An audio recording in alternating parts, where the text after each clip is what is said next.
Hello friends, আপনারা দেখছেন MT rooftop garden. আমি মহিতোষ তালুকদার এসেছি আপনাদের সাথে।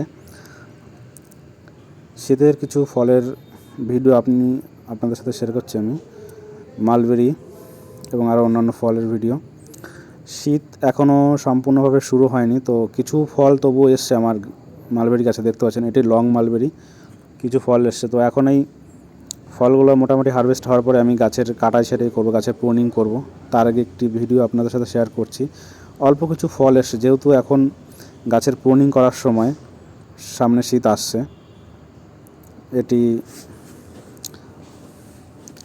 সেপ্টেম্বর মাস চলছে, অক্টোবর নভেম্বরে গিয়ে আমি গাছ প্রুনিং করব। তো তবুও কিছু ফল এসছে গাছে, যেহেতু এটি আমার এই যে গাছটা আমি আগেও আপনাদের সাথে অনেক ভিডিও শেয়ার করেছি।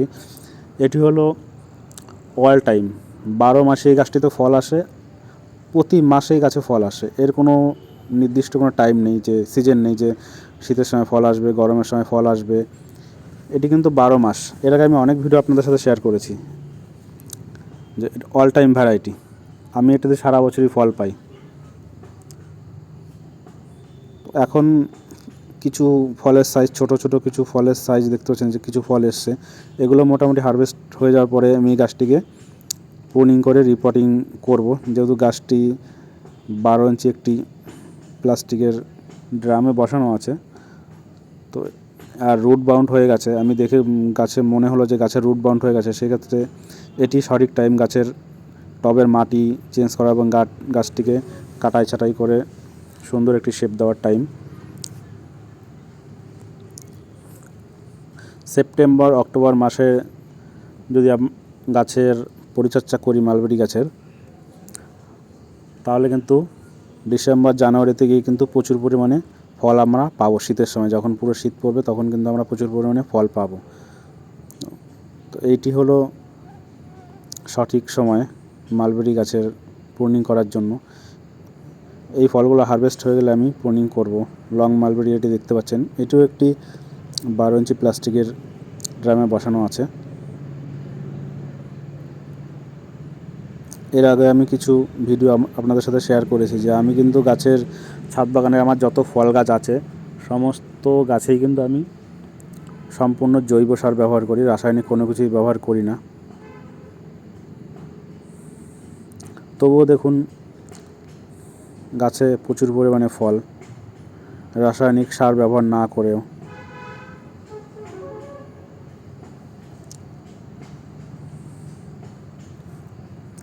যেহেতু মালবেরি বেশিরভাগ শীতকালেই হয়, শীতের সময় ফলটির সিজন,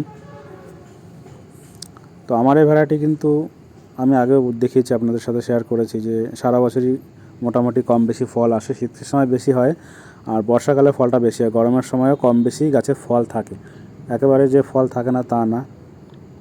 এটি দেখতে পাচ্ছেন আমার ছাদ বাগানে একটি বলতে পারেন যে ন্যাচারাল অ্যাকোরিয়াম। কিছু মাছ আমি ছেড়েছি এতে, গাপ্পি, মলি, আরও বিভিন্ন কিছু মাছ, গোল্ডফিশ।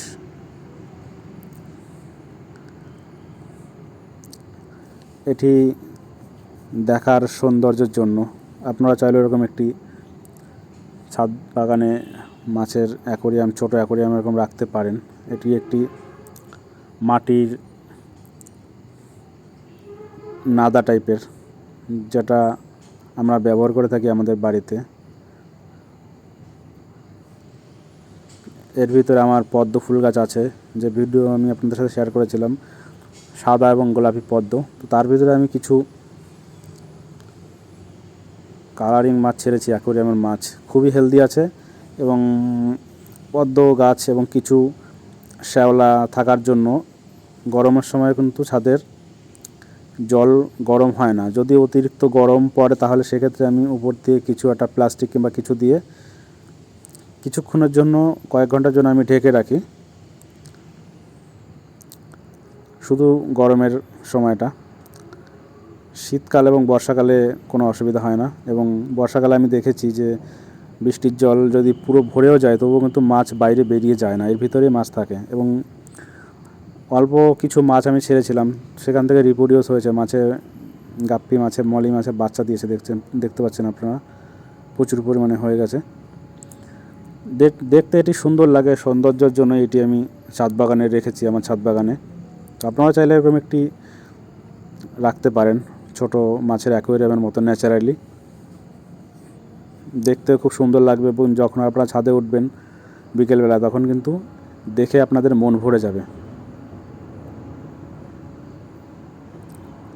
তো বন্ধুরা, আজকের ভিডিওতে এই পর্যন্তই। দেখা হবে নতুন কোনো ভিডিওতে।